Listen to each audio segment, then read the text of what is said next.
BX1+, toujours plus d'actu.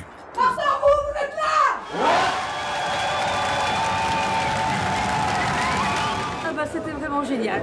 Parfait. C'est super. Hein. Franchement, très bien, très dynamique. Des super vibrations partout.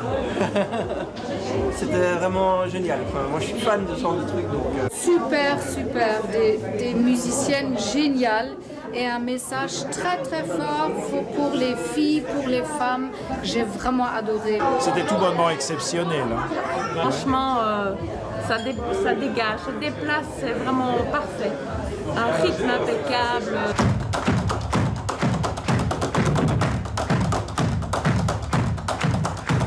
Voilà, un bouquet de roses pour accueillir Gaëlle Swan. Qu'est-ce qu'on vient d'entendre? C'était le public enthousiaste après une prestation de votre groupe, Let It Drum? Oui, tout à fait. Ce sont les retours du public. C'est chouette d'avoir... on a demandé à quelqu'un de venir filmer ponctuellement les retours à chaud du public. Voilà, donc c'est très chouette d'avoir ça. Donc là, c'était des retours enthousiastes. On n'imagine pas qu'il y ait du montage où vous auriez écarté les grincheux ou les grincheuses. Non, vraiment, on n'en a pas pour l'instant, donc c'est plutôt moi, bien. J'ai vu 2-3 vidéos. Effectivement, il y a plutôt un enthousiasme à la fin de vos prestations. Let It Drum, c'est donc un groupe de percussion entièrement composé de femmes. Oui. On dit quoi? Des percussionnistes, des batteuses? Moi, je dis que c'est un show féminin, enfin 100% féminin, un show de percussion 100% féminin. Donc des percussionnistes, c'est bien. Des percussionnistes. Vous jouez quoi? Donc on vient de voir un petit aperçu, on en verra un autre tout à l'heure. Donc de bidons un peu genre tambour du Bronx, il y a des caisses claires, il y a des instruments plus inédits ou improbables. Alors, on commence le spectacle avec des boîtes à outils, des pneus et des cages en métal. Donc bon, voilà, je pense que le ton est donné. Après, on passe par le body drumming, donc la percussion corporelle. On fait aussi de la percussion avec des setups, ce qu'on appelle les setups, donc des ensembles bongo, tom, etc. Et puis effectivement des caisses claires, des tas de choses comme ça. On touche à toutes les percussions. Évidemment, c'est infini, mais celles qu'on a eu envie de traiter en tout cas. Ouais. Pourquoi est-ce que c'est un orchestre de femmes? Alors parce que je suis percussionniste moi-même, évidemment, dans d'autres projets, que j'ai constaté que c'était vraiment... on était minoritaire en tant que femme et on est... Évidemment, ça tend à s'améliorer, mais c'est vraiment loin d'être encore le top.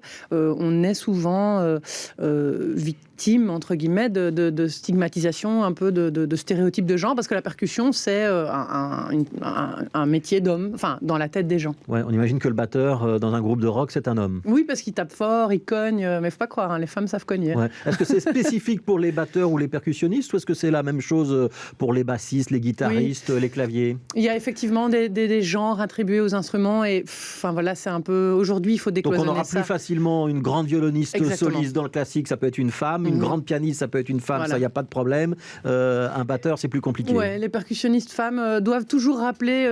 il y en a des magnifiques, hyper connues, et en fait, on oublie qu'elles sont là. Je pense par exemple à Sheila E., qui était la percussionniste de Prince, enfin voilà, il y en a plein comme ça, et pourtant, on oublie qu'elles sont sur le circuit, et qu'elles ont bien marqué de leur empreinte le circuit percussionniste. Alors, on va démentir le stéréotype. On va regarder un petit extrait de votre show.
Voilà, du bidon à la machine à écrire en passant par les tambours, les tam-tams, etc.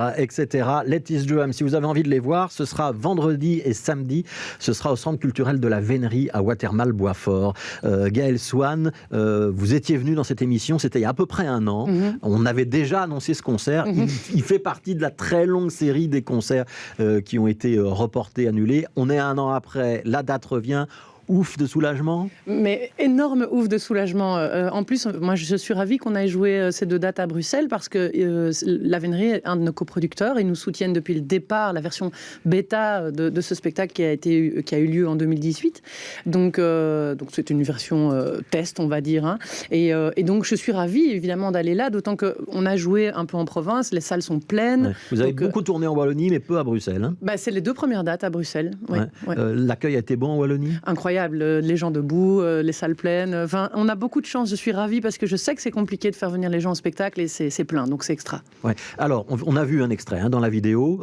On peut parler de show total. Le visuel, c'est important? Super important. C'est un personnage en plus dans le spectacle, vraiment. Il y a un vrai travail sur la lumière, un travail de mise en scène. Ouais, on a vu avec des couleurs phosphorescentes par moment. Oui, tout à fait. Oui, oui, c'est ça. On a essayé de jouer aussi sur l'essence. Donc, quand on est dans le noir, on travaille avec des baguettes lumineuses ou de la phosphorescence, effectivement, aussi pour varier. Et voilà. Donc, effectivement, les lumières sont importantes. Ça veut dire qu'il y a une petite histoire où on a prévu des moments pour passer d'une disposition à l'autre, parce qu'on voit que vous changez d'instrument, changez de position les unes et les autres. Oui, il y a vraiment une histoire. Après, j'ai pas tellement envie de la raconter ici parce que notre objectif, ça a été que chacun se raconte sa propre histoire. Mais ce qui est sûr, c'est qu'on parle de l'émancipation de la femme. Voilà. C'est pour ça que vous irez là aussi la raconter, cette histoire, à Avignon.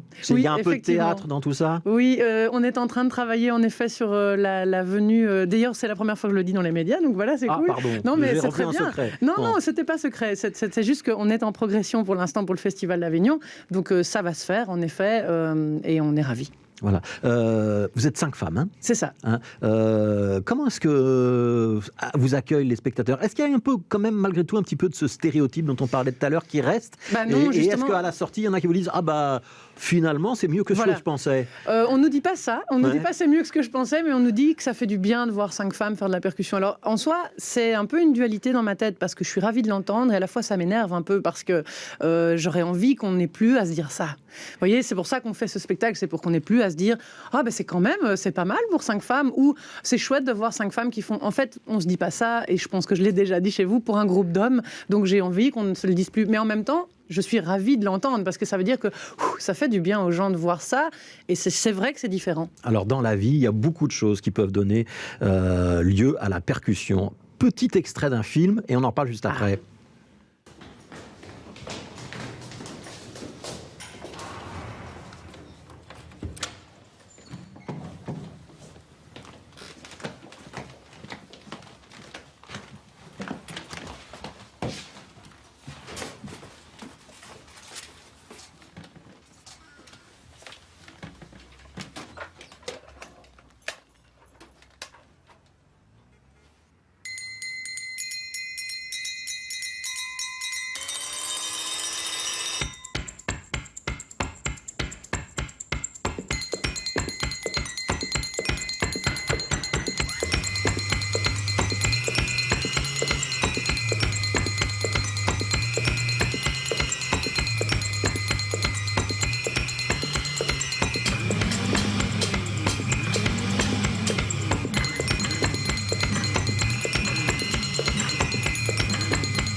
Voilà, c'est un groupe sélois qui s'appelle Sound of Noise.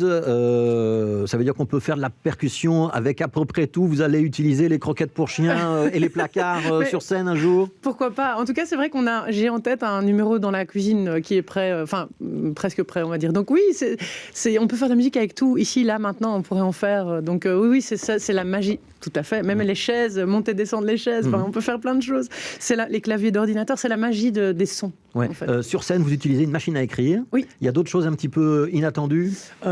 Écoutez, voilà ce que je vous ai dit. Alors, je vais y répondre de manière un peu détournée, mais on a nos cages. En soi, c'est pas inattendu, c'est des cages en métal. Mais ce qui est joli dans l'histoire de ces cages, c'est qu'on a été chez Rotor. Je ne sais pas si vous connaissez cette société, Rotor, qui en fait récupère tous les matériaux des immeubles en déconstruction.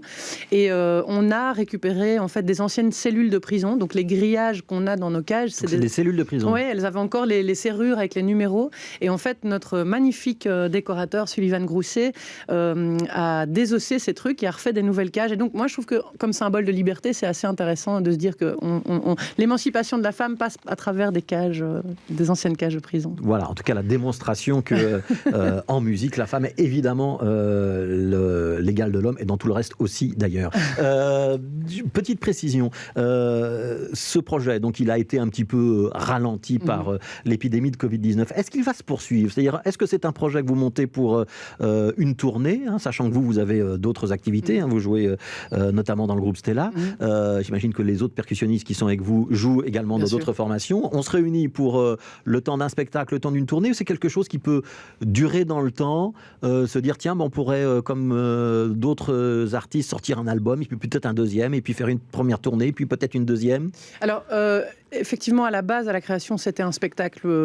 J'avais pas une temporalité, mais c'était le temps d'un spectacle. Et le fait est que ça prend bien entre nous déjà musicalement, et puis ça prend bien dans le fond derrière. Il y a des choses qui se préparent et qui vont arriver, dont je peux pas encore parler maintenant, mais on a des super trucs qui arrivent pour les années qui viennent. Donc, en effet, le spectacle va être amené à durer. Oui. Ouais, ça reste un spectacle à voir en live. Il y aura pas de disque, par exemple. Ça m'étonnerait. On fera peut-être des enregistrements pour des supports. Peut-être si on fait de l'événementiel ou si on va faire peut-être une collaboration. Enfin, on fait une collaboration avec la marque Jean de Binche. Je ne sais pas si vous connaissez. Oui. Et peut-être c'est la promotion d'alcool, donc on va pas trop en parler, mais je vois on ce a un deal avec eux, donc on va probablement faire la musique d'un de leurs clips. Donc voilà, on va faire des choses comme ça, mais on ne fera pas de disque à proprement parler. Voilà, donc il faut se précipiter à la Vénerie. C'est vendredi, c'est samedi, c'est à Watermal-Boisfort.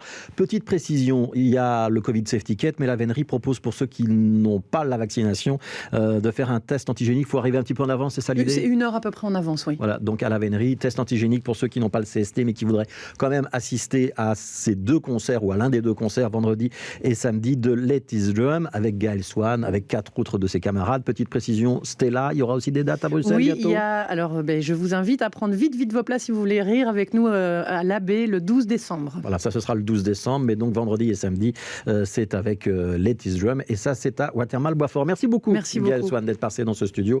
On tourne une dernière page de pub dans cette émission.